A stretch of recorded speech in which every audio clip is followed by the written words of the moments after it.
Hey listeners, the episode you're about to hear is one that we recorded before our first episode aired.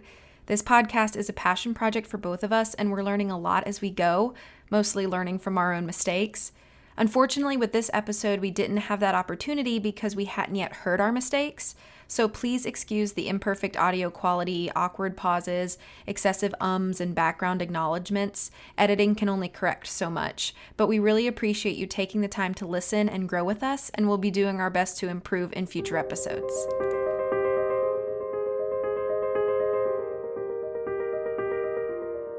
Hello, and welcome to Lion and Mouse Commentary. We are your hosts. I'm Holland. I'm Tori.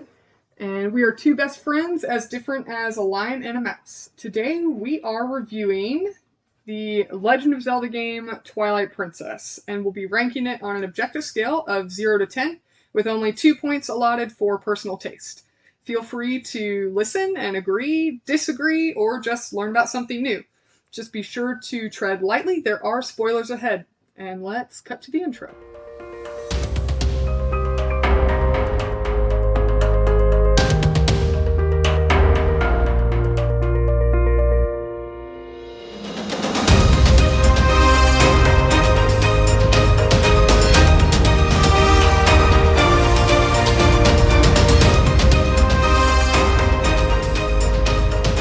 So for our new listeners, we're going to be breaking down the scoring system by category. Out of possible 10 points, we'll break down the categories as we go, but the full breakdown is also available on our socials and at our website, lionandmousepodcast.com. So let's get started. Alright, Legend of Zelda, Twilight Princess. I am a personal fan of this. This is a game that I have personally played, and Tori has watched me play. Tori streams on twitch.tv/VBudgie. Shameless plug.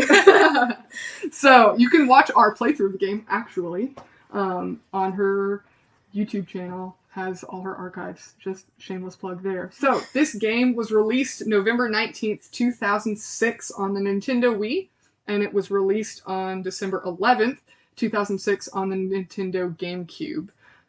There's an HD remaster of this game, which was released March 4th, 2016 for the Nintendo Wii U.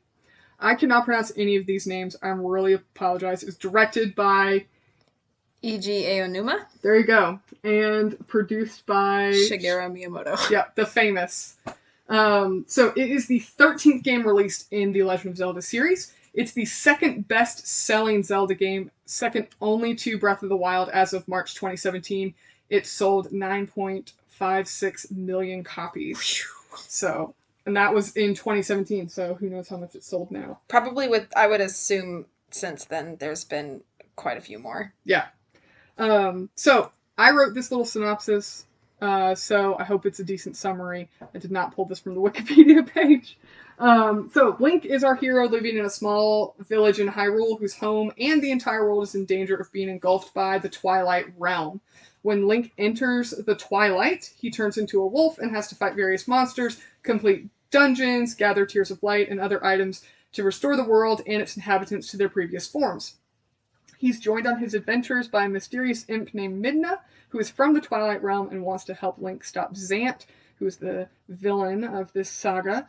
Zant is perpetuating the spread of Twilight and its accompanying dangers to subdue and rule Hyrule. So that's kind of a general synopsis. If you don't want any spoilers, stop listening now. Go to our website, find the link so you can get your own copy of the game, and then come back and listen once you've experienced it. If you don't care about spoilers, we're going to be reviewing the games. Tori is going to kick us off with our first category. So the first category for a total of up to 2 points is for characters, story, and world. So this includes anything as far as pacing, believability, plot holes, even characters, character design, anything in that regard. So all of the world building kind of sits right in here. So for this, out of 2 points, I'm giving it 1.5 points. Okay. So as far as character designs go, this is my favorite iteration of Zelda in all of the series, at least of the games that I have decent exposure to. I'm not as big of a Zelda fan as Holland is, and that's okay. It's just kind of one of those games that I find a lot more enjoyable to watch than play. I have a tendency to get very stressed out for any sort of like action like based games. Um, but as far as designs go, I think this game has some of the best in the series. Like I said, my favorite character design for Zelda. I also think Midna is probably the coolest sidekick of any of the games. Um, just her whole like design, personality, uh, use to Link is kind of uh, I think probably the best that I've seen so far in my experience with Zelda. And by sidekick, you mean that, like, helper character, right? Yeah, like that kind of travel companion with Link. Now, as far as Zant goes, I forgot his name until I started prepping for this because that's how forgettable he is. Oh, boo. I genuinely think of like you think of Zelda baddies and you think like Ganon or Ganondorf. You know, you don't think Zant. Like I guess maybe some people do, but like I guess for me Zant is kind of one of the more forgettable big baddies. He's also very weird, but I guess that's true for a lot of Zelda villains. His whole design is very strange. It's like weird lizard helmet. I don't know. I'm not a Zant fan. I think there are better Zelda villains.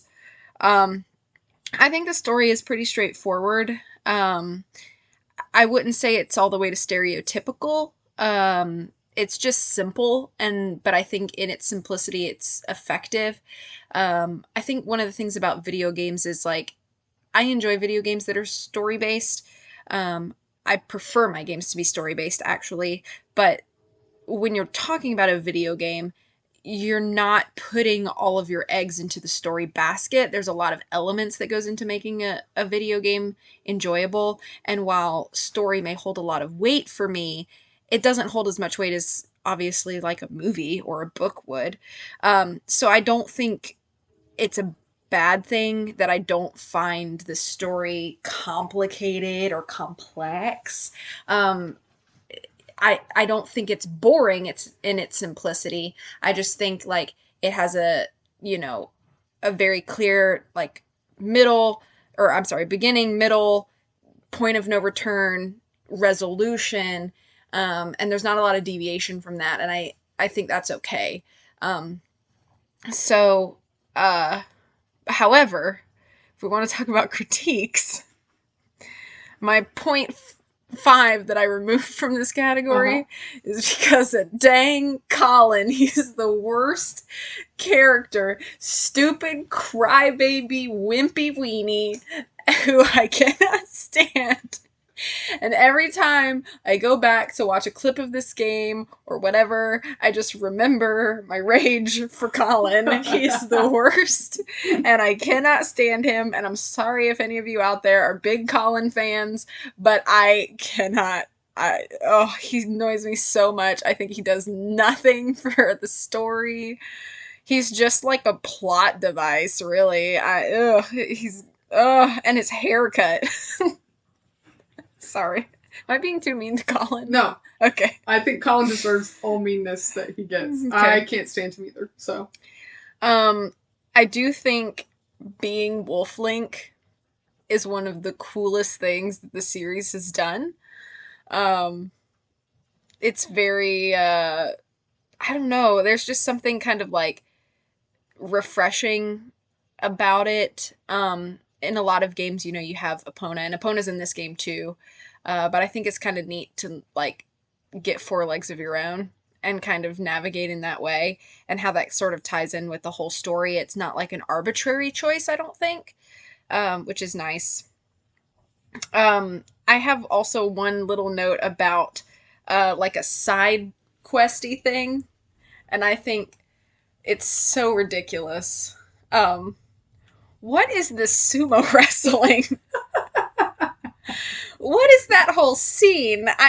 It's like you get to this guy and he's like, you gotta wrestle me out of the circle, and then it's like, He's a Goron. yeah, but no, he's not. He's a dude. That's the mayor of the village. Yeah, but like I don't understand. I guess I'm not understanding. Like, I don't know. The whole scene seems very awkward to me. Well, yeah, it's because you're gonna do the Goron, so he's got to teach you how to do it so you can beat the Gorons. I guess even with the Gorons, I feel like it's so odd and like strange, and you have like little tiny Link shirtless wrestling these massive creature things and men, and it's like I don't know. I feel like it's just an odd choice for like a tutorial / side task to complete your quest.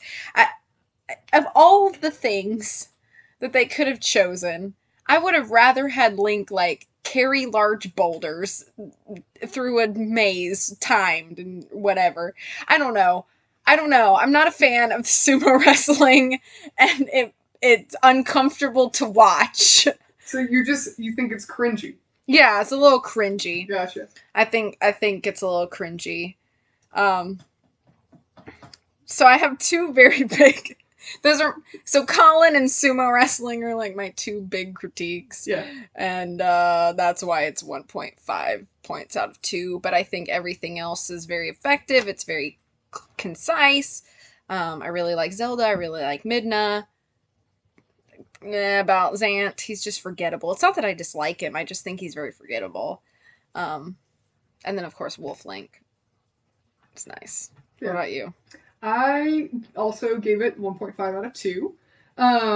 So one of the things that I think is a very common critique of this game is that the intro of the game is so long.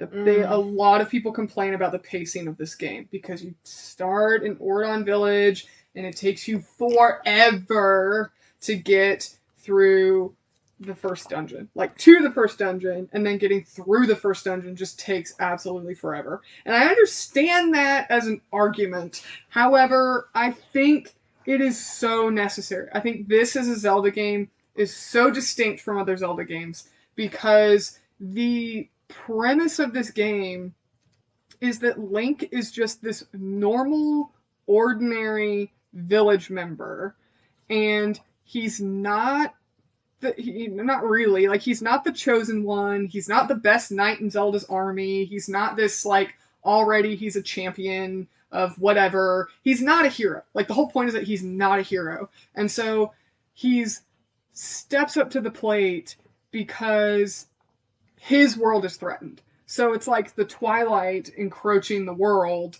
and taking over Hyrule is like, that's affects Link personally.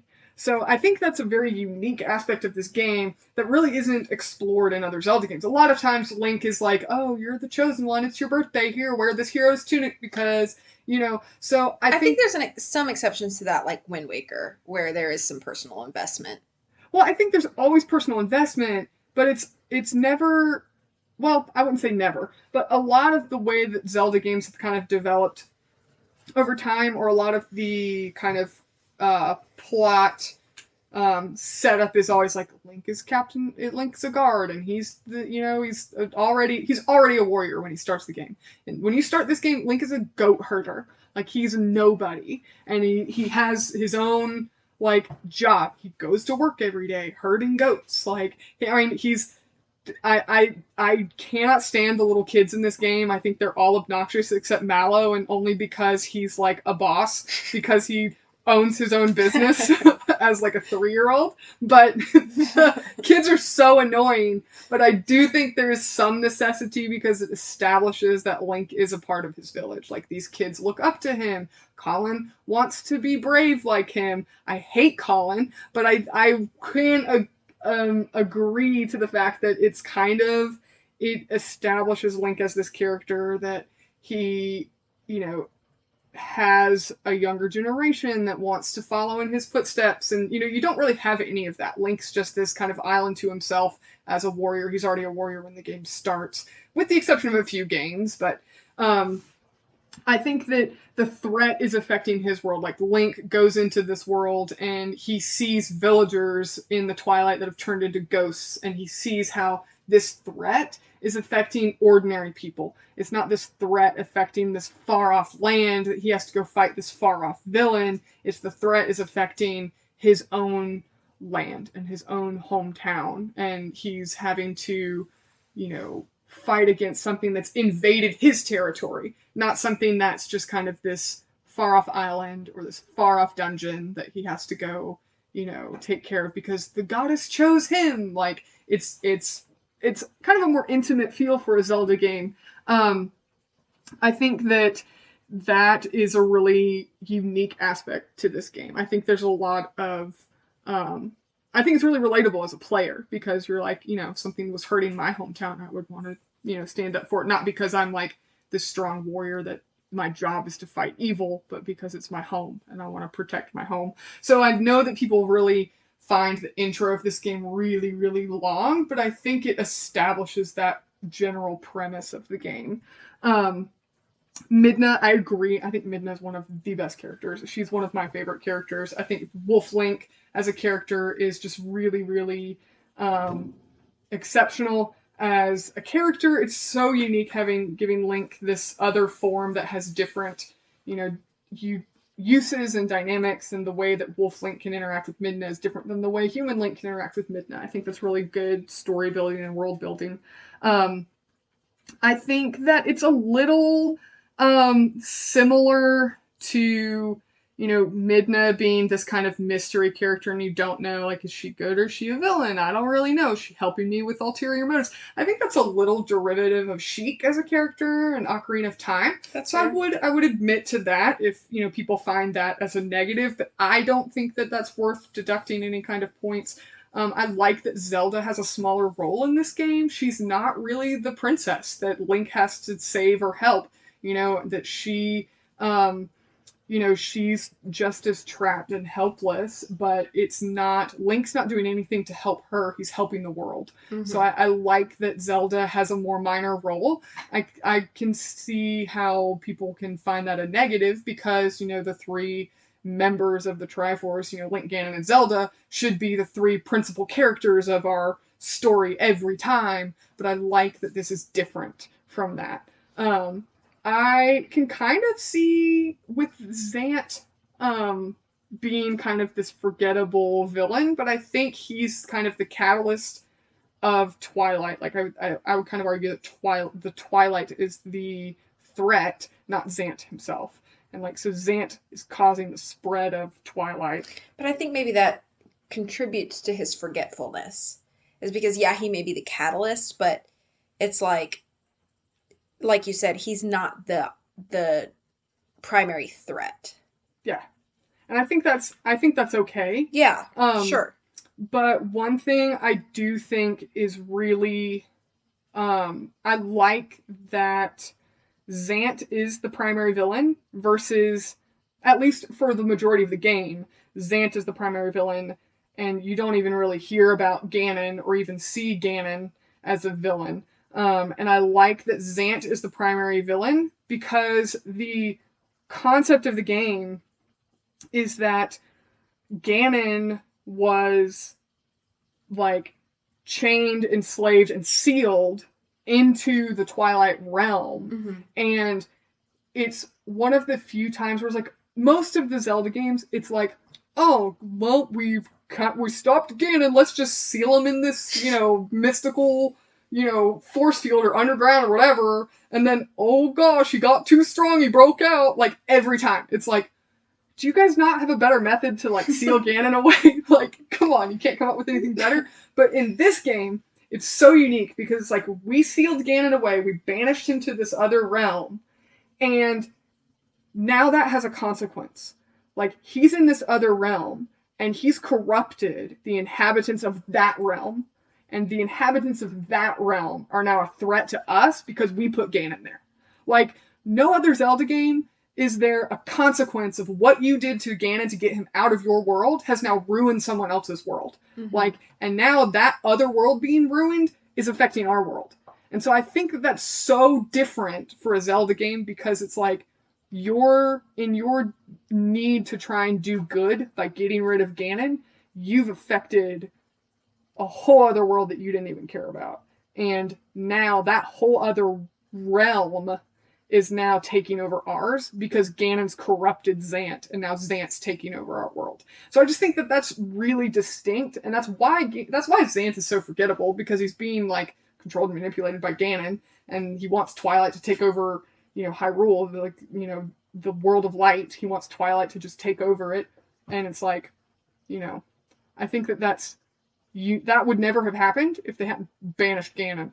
Mm-hmm. It's like Ganon wouldn't have, granted he probably would have destroyed Hyrule, and whoops, that would have sucked, but Oopsies. So I think I really like that aspect of the game. I think the character of Link, Midna, I guess maybe Zelda, but definitely Link and Midna, they definitely carry this whole game. Oh yeah, absolutely. I think the other characters are relatively forgettable. They're not like super deep, but I think that each character fits in the world where they're at.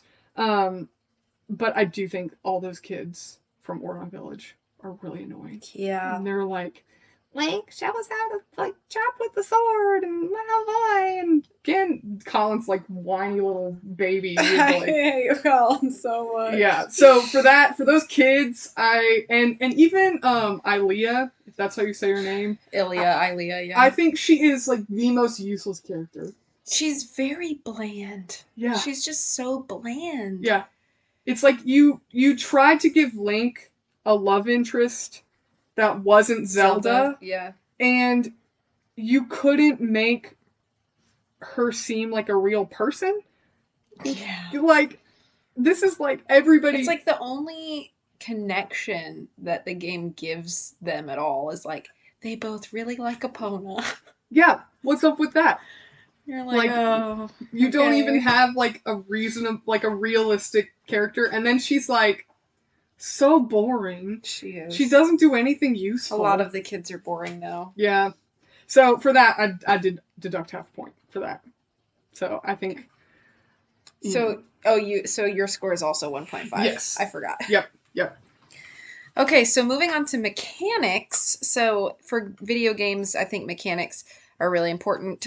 This is just your experience actually playing the game. So anything that has to do with difficulty, controls, user interface, just like playability, characters and world and story aside, just the game mechanics itself. So I gave it a 1 out of 2 points. And one of my first note actually kind of links to your pacing note, and that there are tons of tutorials before you do anything. It's just tutorial after tutorial, and I am not opposed to tutorials. I actually kind of like tutorials, but you are so drowned in tutorials in the beginning of the game. You've got riding, you got fishing, you got bird calling, you got lock on, like just all of these tutorials happen just like rapid fire right after the other, and you're like, I'm not doing anything. I'm not doing anything except for what this random NPC is telling me to do. And it kind of like, it's like you have to like slog through it to like start to really enjoy like the world. Yeah. Because there's just so many tutorials in Ordon Village kind of in the beginning. Another note that I have is that I've noticed that whenever you're on 4 legs, whether that's Wolf Link or Epona, turns become so clunky mechanically. Like, just like moving becomes so, like when you're on 2 legs as Link, like you want to cut a corner real quick, no big deal. You want to go into this little narrow area, no big deal. You try to do that as Wolf Link or on Epona's back, and all of a sudden you're like smashing into walls everywhere. And you're like, I suddenly look drunk on 4 legs. And so I think that's a little bit of a critique, is just how like cumbersome it becomes when you're on 4 legs. They could have smoothed out, I think, some of the, just even if they just smoothed turns, like quick turns, I think it would have helped in kind of the mechanics. my biggest example is, again, at the very beginning of the game when you're kind of being given a riding tutorial on Epona, and you have to go through the little pathway to the village, and it's just like rock wall, and like I've seen so many people on like YouTube and stuff just like crash, crash, crash, and you're like, dang. So I think that's a little bit of a critique, is that just it becomes a little clunky to navigate during those. Now, don't get me wrong, I think being Wolf Link is amazing and cool and like super cool to the story, but as far as mechanically, I think he's just a little clunky. And some of these bosses are cumbersome. Biggest example is probably Morpheal, the underwater boss. And just navigating underwater to get this boss completed takes so much time, because it's just like it's swimming and you're trying to fight and you're trying to avoid, and like all of the things that go into a boss fight that you've come to expect. And now it's like they've thrown the mechanic of now you have to do this all underwater, and it's just very long because it's so difficult, and like you have no choice but to be patient because you move so slow under the water. So that's just like an example of like, I think some of the mechanics are kind of clunky. Now, I think part of this has to do because it was the first game to really try to play with motion controls. So that might be part of that. And I can't fault them too much for trying to use that because they had that technology at their disposal.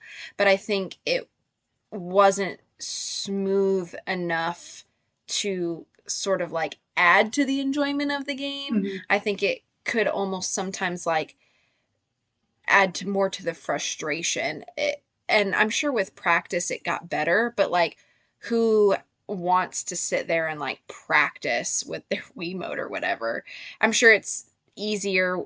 It may be easier with the GameCube version and even like the Wii U version.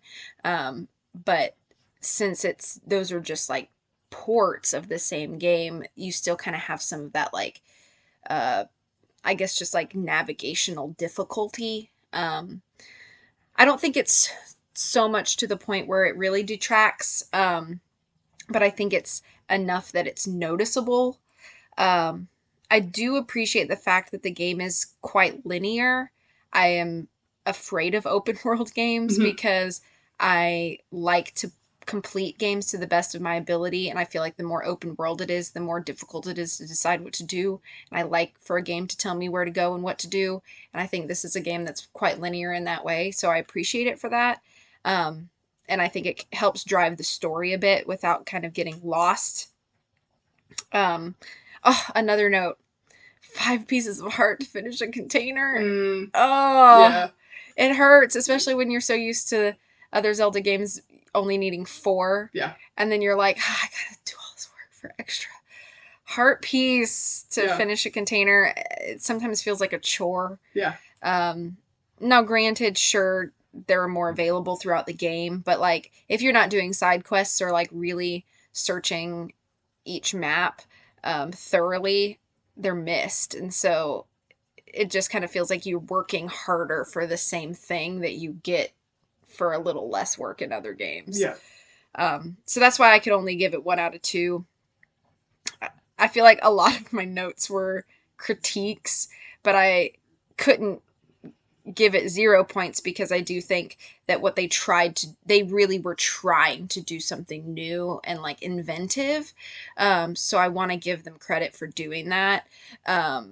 Especially with the aspect of Wolf Link being so important for so much of the game.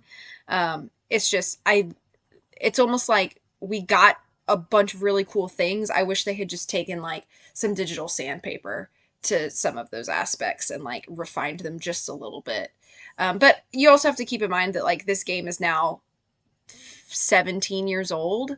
Like, 15 years old. That's pretty like significant if you think about that. And sure, we got the HD remaster, but like the core elements of the game are still pretty much the same. So in 2006, this was probably pretty dang impressive. Yeah. So I have to give the credit there. Yeah. So for mechanics, for me, I actually would have to disagree with you a lot on Okay. that. All right. Here we go. I think I think motion controls, I think Zelda games were like born to have motion controls. I think that and this game is one of the few that does it really well. I think I pulled out the Wii to get ready for this podcast. I pulled out my Wii version of the game. I pulled out my Wii remote and my nunchuck, and I played through the the intro of the game with the motion controls. And yeah, there's some stuff that's a little like quirky, but compared to the HD remake of the game and the GameCube version of the game, the motion controls are more seamless with this game than I would argue Skyward Sword and even some of Breath of the Wild. Oh. So, I mean, the fact that you can pull your slingshot and you point at the screen where you want to aim with your slingshot and you release a trigger to release the you release the trigger to release the bow, or you release the trigger of the thing. It feels more like you're holding an actual weapon versus the motion controls that you use with the Nintendo Switch controller. You're having to listeners can't see, but you have to angle that controller up, so you're holding it with your thumbs oriented toward and your index fingers kind of oriented up, and you're trying to like angle it, and it's like that doesn't feel like I'm aiming a bow, and it doesn't feel like I'm aiming the way I should. But you hold the Wii remote and you're literally pointing your trigger finger towards the screen. It feels so much more natural. It feels more immersive. And I think that this game did that so well because it was designed for the Wii and it was designed with the Wii controls in mind. And I think they really did a good job of capitalizing on that versus designing a game for a handheld controller and then adding motion controls to it. And I feel like, well, not necessarily the original Skyward Sword, but even in the remastering of Skyward Sword for the Switch, and even in some of Breath of the Wild, using the motion controls feel a little more awkward. Your hand positions don't feel as immersive in the game. And I think most people play Breath of the Wild without motion controls because it doesn't feel natural. And I think that this game does a really good job of using the motion controls for aiming. Another thing I really like with the combat of this game is the variety of combat that you learn in this game. So the different attacks that you learn, Link learns from the golden wolf that turns into the dead knight, that you learn the different attacks. The dead guy. Yeah, the dead guy. I don't remember what he's not, I don't think he's called anything in the game. I think he has a name, but I don't know what it is. Yeah, I think like the strategy guides name him, but I don't think he ever tells you his name or anything in the game. Yeah, I'm not sure. But like the combat moves you learn from him give you more dynamic when you're playing the game. There's more buttons for you to click. There's more motions of the remotes that you do on the Wii versions, and then there's more buttons you click in the Wii U and the GameCube versions. You just click different buttons. And so the combat's really varied. Whereas in Breath of the Wild, you literally just mash the same button. You mash the Y button to swing your sword, and it's not as engaging in like doing shield bashes or different parries and things like that. Don't feel as well integrated into the control system. I think this is going to be one of those things where you do have more insight on this because, like, when we play Zelda together, you always play and I always watch. And I prefer it that way because playing Zelda games sort of stresses me out. But these are going to be things that you do have more insight on than me because I just don't play Zelda in the capacity that you do. Yeah. Yeah, and I think that overall, and like I played this game on the Wii when it came out, so I do have some nostalgia tinted glasses in that as well. And I thought that I was going to hate the motion controls, but I picked it up like 3 weeks ago, and I was like, this is actually just as good as I remember. So for me, I really enjoyed it, and I think that it fits that game so well in ways that you think that like, oh, motion controls just get better. Skyward Sword's notorious for being horrible with the motion controls, and Breath of the Wild really isn't anything stellar with their motion controls either. So I think that overall, this is the best iteration of a Zelda game that utilizes and capitalizes on motion controls in the Wii version. I also think there's a lot of credit to be given for a game being on 3 separate consoles. That's true. I think that I think there you have to give some credit for that. You don't have to, but I would. I do agree with the critique that Wolf Link's combat gets really, really stale.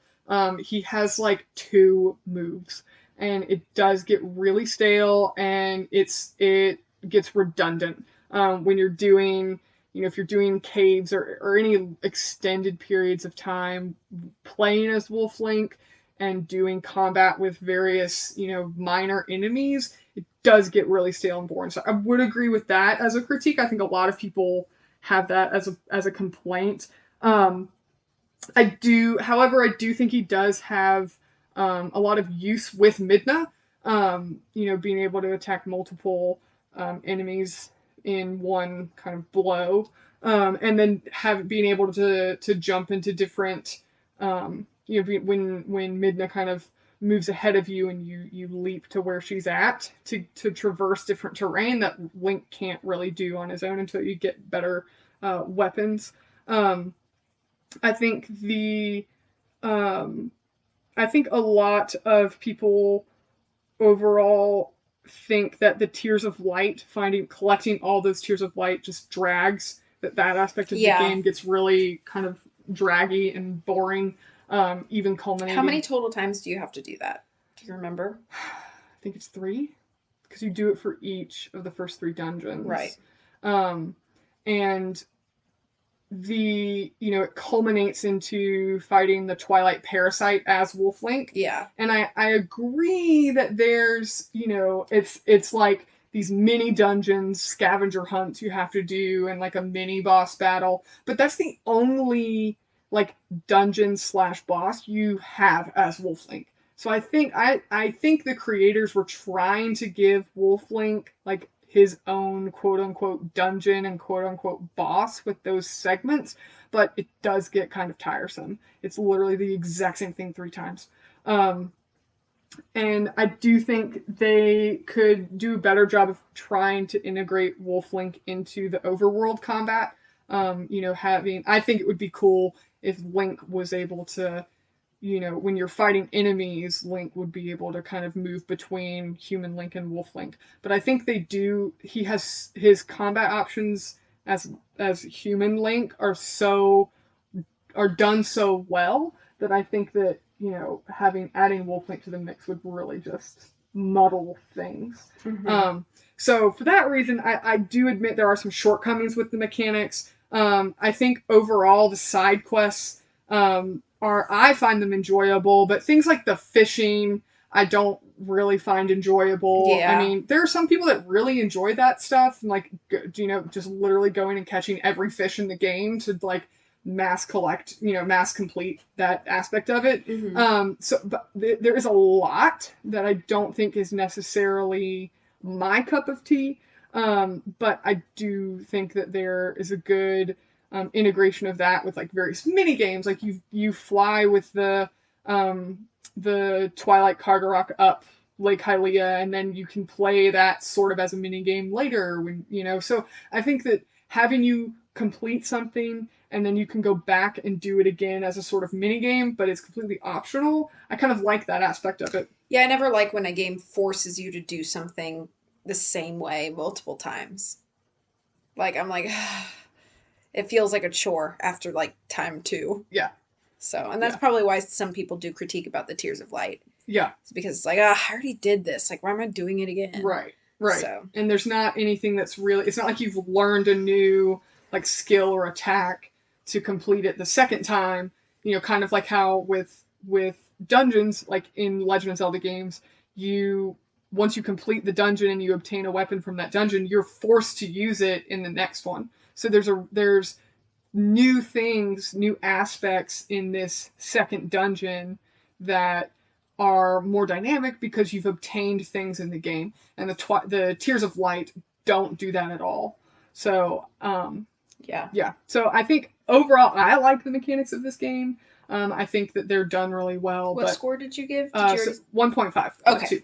I can't remember if you said that before. Yeah. Okay, for aesthetics, so this is kind of similar to our movie ranking if you listen to our Super 8 episode, where aesthetics deals with anything that has to do with visuals, sound, um, character customization, anything in that regard.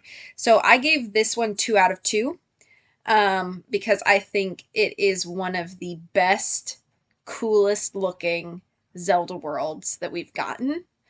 But I do have some notes about them. A lot of the cutscenes are very cinematic, and I think that that's a positive. They're very movie-like. They experiment a lot with like angles, different frames, um, and I think that it adds to the storytelling. But I put it in aesthetics because it is you don't sometimes I think you don't expect things quite so cinematic from like a Nintendo game.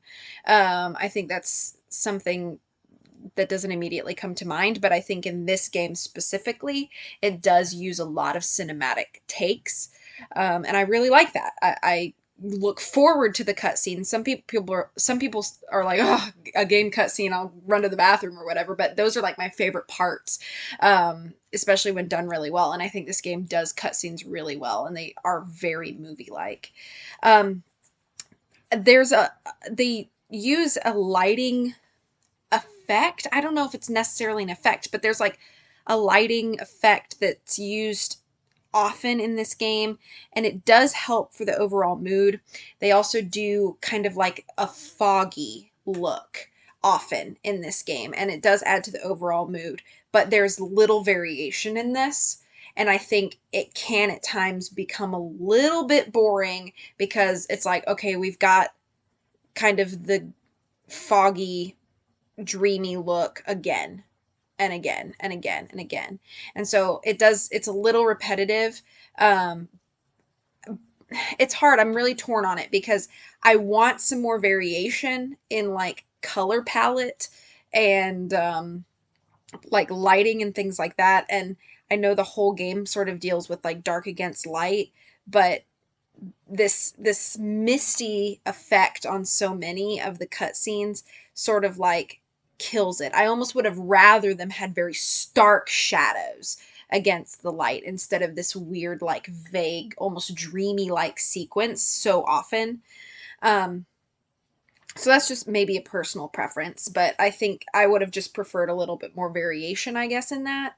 But the soundtrack of this game is probably one of the best as far as like the Zelda series goes.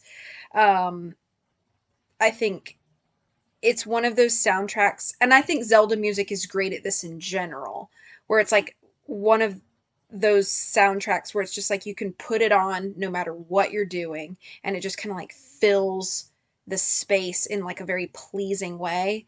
And I think good video game music, no matter what the game is, should do this. Video game music is designed to fill the sound without being distracting. And it should still be pleasant or add to whatever you're doing. So, like, fight music is obviously going to be different than your starting hometown music. But both of those tracks should serve and further the storytelling of that given moment. Whether or not you're doing a side quest or just letting your game sit while you go pop some popcorn or whatever, like it should all add to without being distracting. And I think this soundtrack just super excels at that. Um, it Another note that I've noticed kind of while rewatching bits of this game to prepare is that I do think that, and again, I'm not as well versed in Zelda, but I do understand a bit of the Zelda timeline. And I think that this game fits aesthetically where it falls in the timeline, which is right after Majora's Mask. And it kind of continues the visual presentation, I don't know what else to call it, of like this world is just continuing to get dreary. Mm. And that's something that I think stems from Majora's Mask really well and starts there. and you just kind of see the progression happening in that world. And I think it's very effective in that way.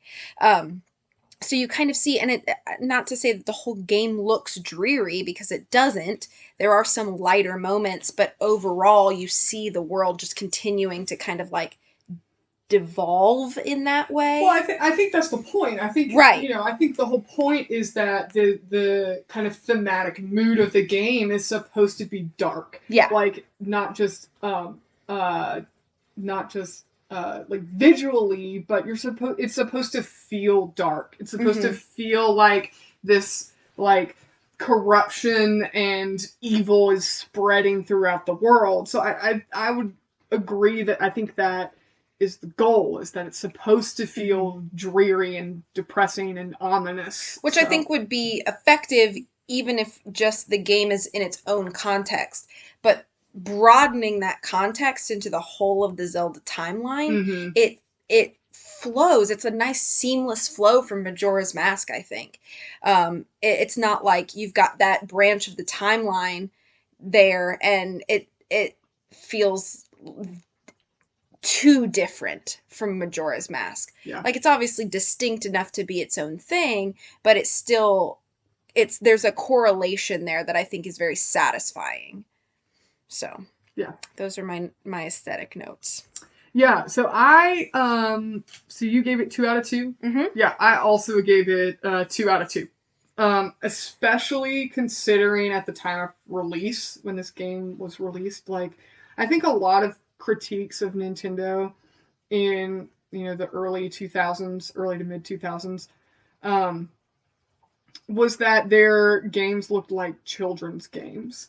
And I think this is the first game that looked like a game that wanted to be taken seriously the way that Sony and Xbox games are taken seriously by quote unquote serious gamers. And like, you and I are both really big Nintendo like fans, but arguably the Sony games and Xbox games, Microsoft games tend to have those high quality graphics, those photorealistic characters, the really HD realism was not something Nintendo was known for. And I think that this game kind of put them on the map of like, we're able to be taken seriously. I think that it really has that that kind of dark fantasy look to it, which is something I think everybody wanted in a Zelda game. I would argue just real quick that like there are other Nintendo franchises that do this and do it well, but they're not as notable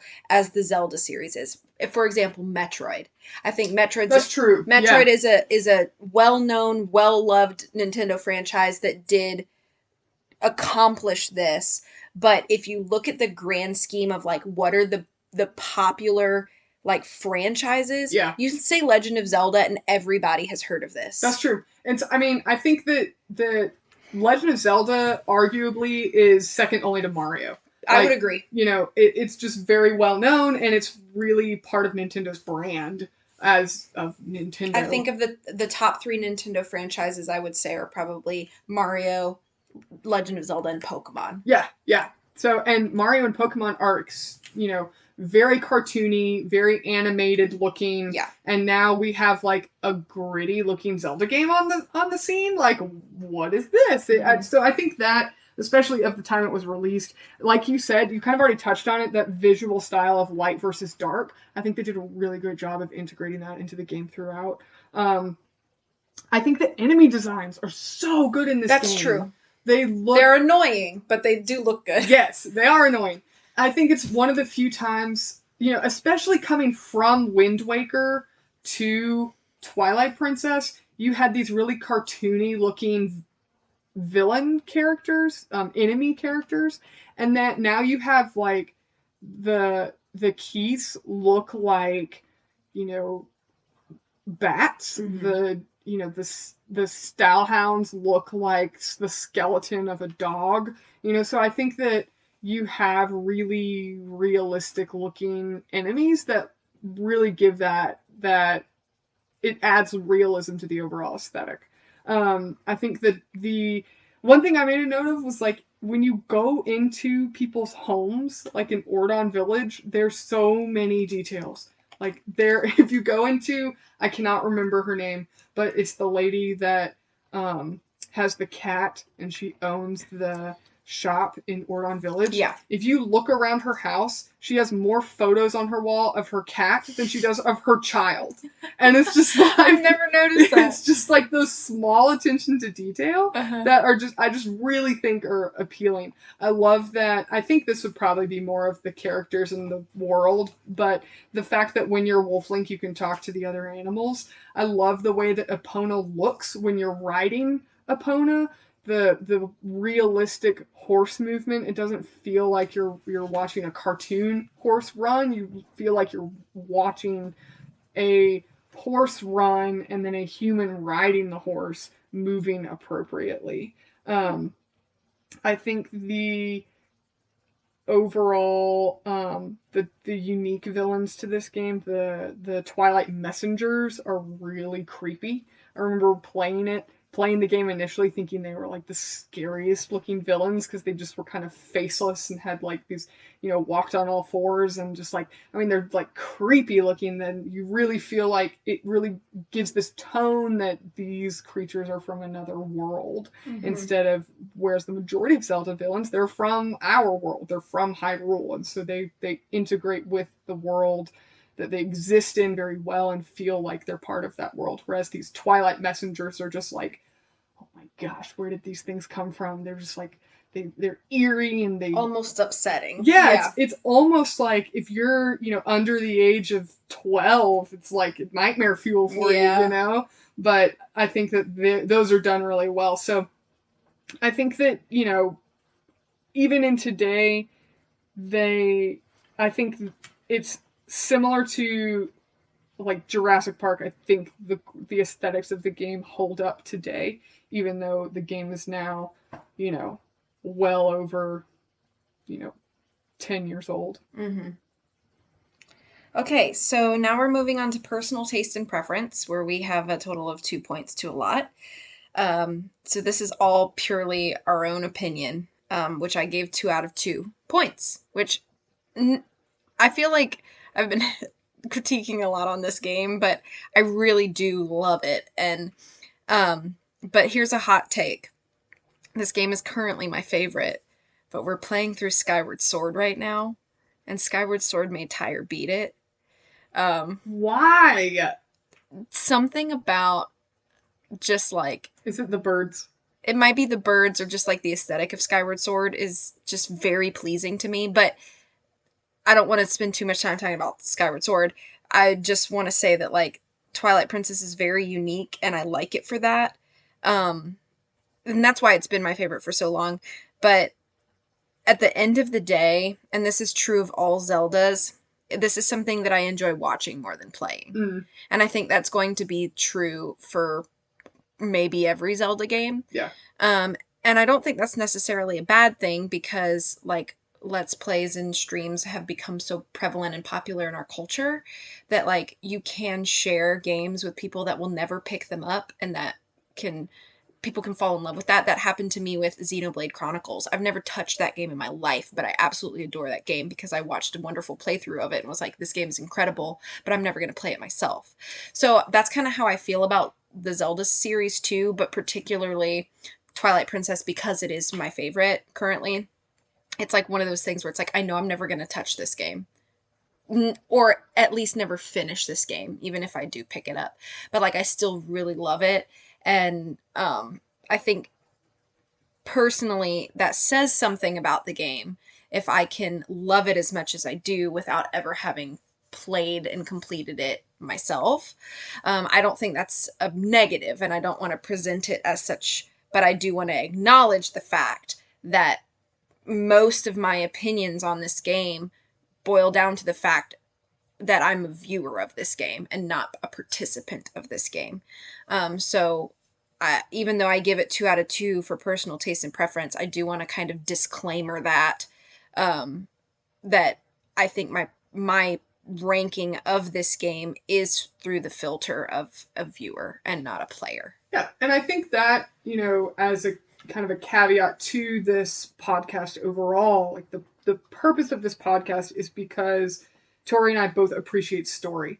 And so a video game is essentially a story that you get to engage with in order to progress in the story. And Tori and I both love stories, and we can appreciate them each in our own way. So the fact that we have our system of scoring and grading, but we don't constrict ourselves to, Tori can't rank it unless she's played through the whole thing. I mean, she would definitely like it a whole lot less if she was required to play through the whole thing, because she just doesn't enjoy playing Zelda games. I picked this category because this is one of my favorite Zelda games, which kind of leads me into my personal taste and preference. I, of course, gave it a 2 out of 2. This is my favorite Zelda game. I should say that with kind of a footnote that it's in my top 3, and the other 2 in that category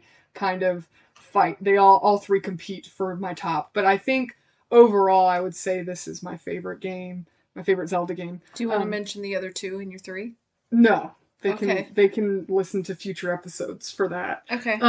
But I do really enjoy this game. I already mentioned your riding Epona I absolutely fell in love with that. Even as, when this game first came out, that was one of the things. I would literally just pick up the game and just ride Epona around Hyrule because the world felt so big and you could just ride all over the place and you could shoot your bow with the motion controls and just point at the screen to aim, and it was so enjoyable. It felt like you were living in that world. It was so immersive. Midna is one of my favorite Zelda characters, period.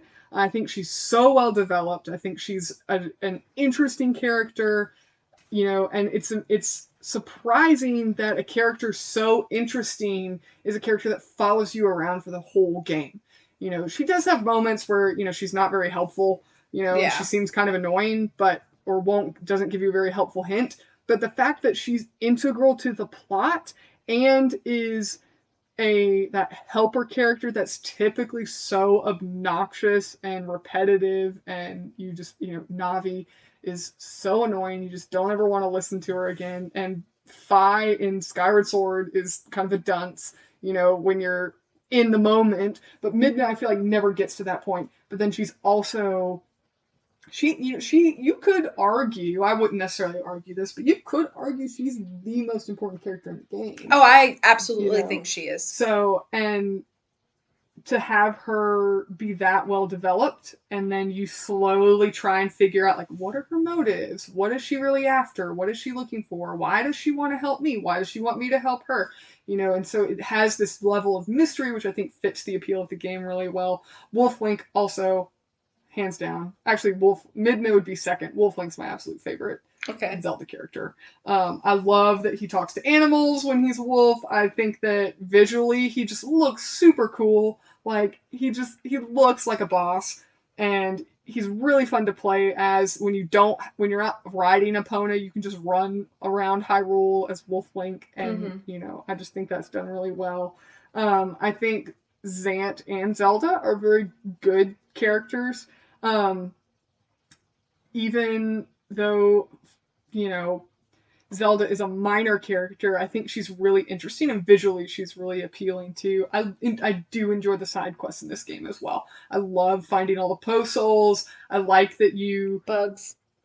Yeah, catching the bugs in this game is way easier than catching them in Skyward Sword. Catching the bugs and getting rupees for that, and just, I mean, it's all just really the small things in the game I think are just as enjoyable as the big things in the game. I know with, like, in discussing this video game, we didn't really touch on a lot of specifics, like specific dungeons or specific weapons or specific enemies.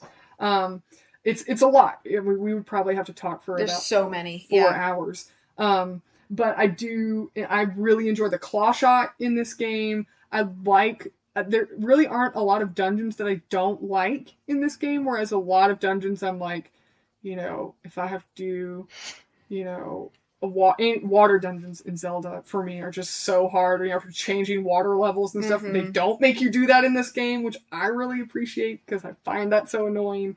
So definitely 2 out of 2 for me as well. And then moving into the next category, this is, I think, the one category where we allot for 2 points for creativity instead for video of 1. games, yeah.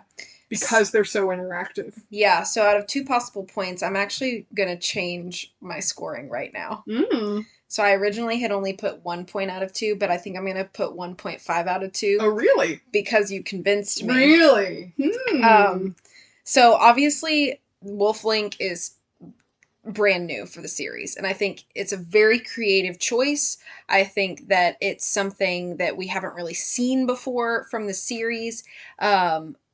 I think it was, as far as like the Zelda series goes, I think Wolf Link was kind of a groundbreaking thing. This whole like shape-shifting thing that your protagonist does, like what? Like this is new, like brand new. So I really appreciate it for that. My other note was about the motion controls and how I felt like the incorporation of those was admirable for the attempt, but my original note was that they were too clunky. But listening to you talk about them, I think I have to retract some of that because, again, it kind of goes back to this. All of my notes are from a viewer's perspective and not a player's perspective. So, sure, I can say the motion controls are clunky, but I've never actually spent a lot of time doing them myself. And so hearing you talk about the kind of ingenuity about the bow or the slingshot has kind of changed my mind. So I'm going to retract that statement a little bit and say, while they are still slightly clunky, they were more good than bad. Okay. So yeah. So it is going to affect my score by 0.5 point. Yeah. All right. That's cool. I give it 2 out of 2. I am a little more biased than Tori, I think, but I do think 2 out of 2 is validated. I think kind of I already harped on the Wii controls. You know, one of the few games that fully utilize the Wii motion controls. I mean, other games have kind of thrown them in as an afterthought, but this one really was built around those motion controls. Also, the fact that the Wii version of the game, the map of the Wii version of the game is a mirrored version of the GameCube and the HD remake. So if you have both games, I don't know who did when the game came out because it was expensive. Didn't they do that because Link is usually left-handed? Yes. And then, but they knew that the majority of players were going to be right-handed, so they changed it. They mirrored it for the Wii version for the motion control. Yes. I think that is pretty. That's creative. Just pretty ingenious. Link has always been left-handed in every Zelda game, as far as I know. Don't quote me on that. But yeah, so the entire map is mirrored. So you get a completely different experience. The walkthroughs are flipped. Like, everything's completely different based on which version of the game you're playing. I just think that's just really cool. Because I don't think it would really detract from the game a lot if they kept Link left-handed, even though your sword is, or your Wii remote is used with your right if you're a right-handed player. But I think that just furthers the immersiveness of using those motion controls. I think like I said kind of earlier, towards the beginning, the fact that this is one of the few Zelda games where Ganon breaking free isn't that he's quote unquote just too powerful for anything to hold him. It's like his breaking free is a direct consequence of banishing him in the first place. So his ability to influence is his power versus raw strength being his power. I think that's super creative for a Zelda game, whereas most of the time that Triforce piece of power is just raw brute strength. And I think in this game, they really do a difference in making, no, Ganon is a powerful man who's able to influence and corrupt, another leader of an entirely different realm/race of people. That's what makes him powerful. And Zelda's wisdom is normally like, I will tell you the answers, Link. I will shoot my arrows of light at the final boss battle. But poorly. You're right. But I think it's so, I think this is kind of huge. Zelda's wisdom in this game is sacrificing herself so that Midna can continue and defeat the evil at the end. Like, it takes the wisest ruler ever to say, you know what? I'm going to have to give up everything I am and everything I have to give the world its best chance. Like, there's nothing more wise than that. Mm-hmm. And that's something that's more than just being intellectually smart. Right. And then, Link's courage, obviously, I think that, I think they show that Link's courage is an inspiration for his village and his people, and unfortunately they use Colin as kind of the catalyst to do that, and I don't like Colin, but I think they're showing that Link's courage is more than just him being willing to rush into battle, but it's his courage setting an example for other people. And I think there's a level of depth to that that's really unique to a Zelda game. And then kind of my final hot take for this game, as far as creativity, why I think it's worth 2 out of 2 points, is my hot take is this game paved the way for Breath of the Wild.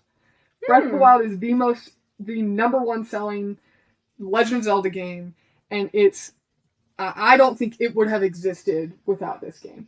You have Wind Waker pre-Twilight Princess, and you have Skyward Sword post-Twilight Princess. Both of them are very, they fit that Nintendo, Mario and Pokemon aesthetic, and Breath of the Wild is this open world, gritty take on a Zelda game that I think wouldn't have existed if Twilight Princess didn't pave the way. That's my hot take. You listeners can, take it or leave it. Disagree, that's totally fine. But I think that Twilight Princess really paved the way for a dark fantasy take on The Legend of Zelda, which I don't think, it has more of that Lord of the Rings feel, this more real, gritty, dark world without being, a horror take on Zelda. So that, of my ranking, Legend of Zelda Twilight Princess, total out of 10 possible points, I gave it 9 out of 10 points. And with my quick change, that puts me at 8 out of 10 points. All right. So we are going to finish up with some lightning round questions. So since I picked this topic, I picked the lightning round questions, and I will ask them to Tori. So, favorite dungeon? Hands down, Snow Peak Ruins. Oh my gosh. The Yeti! I love them! And making soup. Yeah, the soup is fun. Yeah. I think my favorite dungeon is probably... it's hard. I think I really enjoy all of them. I think if I have to pick one right now, I think I might have to say Arbiter's Ground. Like, I like being able to... because you use the spinner in that dungeon, and I believe you use the claw shot pretty well in that too. So I enjoy that game. I think it's really... or that dungeon, per se. Favorite weapon? I think the claw shot is pretty cool. I don't want to, copy you, but, I think the claw shot just in general is pretty cool. Although I also kind of like the Gale Boomerang. Gale Boomerang is pretty neat. It's a classic. So I think it would be between one of those two. Yeah, I think I would say the double claw shot, because you get to basically be Spider-Man. I forgot about the double. I mean, what's cooler than that? That's pretty cool. But I do think the Gale Boomerang is also a really good take on a classic boomerang weapon. Favorite soundtrack?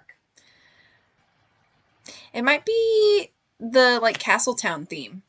That's a good one. I think that one's, pretty classic. It feels very grand. Yeah. Without being, busy. Yeah. Which I think is nice. Yeah. So yeah, I think I would say the Castletown theme. Yeah. It's not necessarily one I would listen to repeatedly, but I really, really like the soundtrack for Hyrule at Night. I think it's eerie. It's quiet enough because it's nighttime, but it's eerie because it's Twilight. That theme of the dark being bad for the world, and the twilight is, encroaching and oncoming. I just think it's like this soft, singing in the background. It's Yeah. like, it's kind of like mysterious. Where is that coming from? But I don't know. I just think it's just super eerie, and it's iconic enough that every time I hear it, I'm like, where have I heard this from? Oh, it's from Legend of Zelda. So. Okay. Yeah. Yeah. All right. Least favorite enemy, including bosses. I feel like mine is going to be silly, but I absolutely hate in all Zelda games Keys. I hate Keys so much. Yeah, you do. They're terrible and I hate them. So Keys. It would still be Keys. Still be Keys. Yeah, absolutely. My least favorite boss. I think I would have to say Blizzetta, which is the Yeti's wife before you like break the Twilight that's cursing her, and she's gigantic, and you have to use the ball and chain in that dungeon. Gosh. I don't like using the ball and chain. I find it kind of cumbersome. But then also, I don't like her because then you have to snowboard against her, and she's so obnoxious, and I'm so bad at that, racing her on the little snowboard. So for that, I have to pick her. Oh, man. So, okay. Favorite side character? I don't know. Probably Mallow. Mallow? Yeah. I don't know. Or, yeah, I would say it's Mallow. Yeah. He's like the only one of the kids I like. Yeah. Which you mentioned that That's too. Fair. Yeah. I would hands down say the gold wolf that teaches you all your combat. Oh, yeah, he's cool. My favorite. He's just like the coolest dude. He's pretty cool. Yeah. All right. Next question. Where would you rather live? Castletown, Kakariko Village, Ordon Village, or Snow Peak? Castletown. Yeah? Yeah. Yeah. Everything right there. That's true. Everything you need right there. Yeah. I would say Snow Peak, but cold. That's true. I hate the cold. Yeah. I would probably say Ordon Village. Okay. I think I would say Ordon Village. I don't like any of the people in Ordon Village. But Kakariko Village is kind of deserty, and like Death Mountain's right there, and it's called Death Mountain, so, yeah. you know. It's a little sparse. Although, Kakariko Village has some pretty cool hot springs. That's cool. And Mellow Shop. Yeah, that's true too. But Barnes lives there, and he kind of creeps me out. Fair. So, alright, 7. Or, next question. Would you rather marry Zant or the Bulbin King? This is a silly question. It is a silly question. They're both pretty terrible. I'm not feeling any sparks with either. That was the point when I wrote this question. I guess I would say Zant, because even though he's forgettable and kind of weird, he's not absolutely disgusting. So I guess I'll pick Zant. I think I'd pick Zant too. I mean, he's pure evil though. I mean, the Bulbin King rides around on a cool boar thing. I guess you could ride off into the sunset with him. Romantic. Mm. All right, so last lightning round question. Which job would you rather have? You carry boats back up the Zora River for Iza's river ride. This is what the Zora does. Her little Zora accomplice. 2, maintain the Goron Hot Springs. Or 3, take care of Falby's chickens. I think I would choose to maintain the Goron Hot Springs. It's very spirited away. But also, I'm not a Zora, so carrying the boats back up the river would be the worst thing. You don't think you could swim all the way back up the river? No! No? Not all day. Up river? You can't swim not up all day river? dragging a boat. Are you kidding me?